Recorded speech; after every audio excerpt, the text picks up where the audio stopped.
देखिए प्रश्न नंबर 2 ले रहे हैं हम अब। निम्नलिखित युग्मों के एचसीएफ और एलसीएम ज्ञात कीजिए तथा जांच करना है हमें दो संख्याओं का गुणनफल उनके एचसीएफ और एलसीएम के गुणनफल के बराबर होता है। प्रश्न नंबर 2 का पहला है हमारे पास 26 और 91। हमें दो संख्या क्या मिली है 26 और 91। तो 26 के अभाज्य गुणनफल निकालते हैं, 2 से भाग लगाएंगे पहले, तो 2 एकम 2 और 2 दिया 6। 13 में खुद से ही भाग जाता है, किसी और संख्या से भाग नहीं जाएगा, तो 13 एकम 13। अब यहाँ पर हमें 91 निकालना है, तो 91 में भाग 7 से जाएगा, तो 7 से भाग लगाएंगे, तो 7 एकम 7, कितना बच गया 2। पास वाले को देने से कितना बन गया 21, तो 7 दिया 21। और 13 में खुद से ही भाग जाता है, तो 13 एकम 13।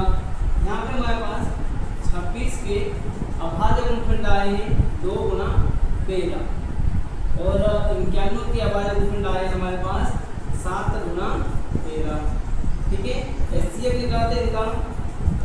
एचसीएफ निकालेंगे तो एचसीएफ में हम कॉमन अंक की छोटी घात देखेंगे। जो कॉमन अंक है, कॉमन क्या है यहाँ पे 13 दोनों में आया है, इस लाइन में भी आया, इस लाइन में भी आया, तो हम दोनों में देख रहे हैं 13 कॉमन है और कॉमन अंक की छोटी घात देखना, लेकिन यहाँ तो इसकी घात भी एक है, यहाँ भी इसकी घात एक है, तो ऐसी सिचुएशन में हमें उसी को ले लेना सिर्फ।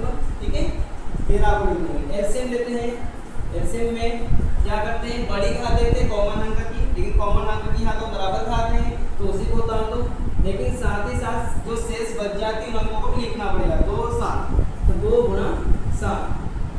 इसका तो एलसीएम आ गया है, एलसीएम निकालते हैं, गुणा कर लेते हैं, तो 13 से 91, 91 में 2 से गुणा करेंगे तो 182। ठीक है, अब हम जांच करेंगे, उसने हमको जांच के लिए भी कहा गया है कि दो संख्याओं का गुणनफल जो है उनके एचसीएफ और एलसीएम के गुणनफल के बराबर होता है। तो जांच में हम दोनों संख्याएं दी हैं, उनको ए और बी के बराबर मान लेते हैं कि जो ए है, ए बराबर 26 मान लिया और बी बराबर मान लिया 91। ठीक है, ये दोनों संख्या हम से प्रश्न से नोट कर रहे हैं, एक को ए माना, एक को बी मान लिया। इसके लिए एक सूत्र होता है, क्या होता है ए गुणा बी बराबर एचसीएफ गुणा एलसीएम। ठीक है, तो ए का मान उठा के यहाँ से यहाँ रख दो, कितना हो जाएगा 26 गुना बी का मान यहाँ से उठा के यहाँ रख लेते हैं, कितना हो जाएगा 91 बराबर एचसीएफ कितना निकाला इनका 13 निकाला है गुना एलसीएम कितना निकाला है 182। गुणा करते हैं इनका, तो गुणा करेंगे तो 13 गुना 26, 26 के 6 80 लाएंगे 2 और 13 8 104, 104 में हम 2 जोड़ेंगे कितना हो जाएगा 106, तो 106 का 6 80 ला जाएंगे 10 और 13 एकम 13, 13 में 10 जोड़ेंगे तो 23।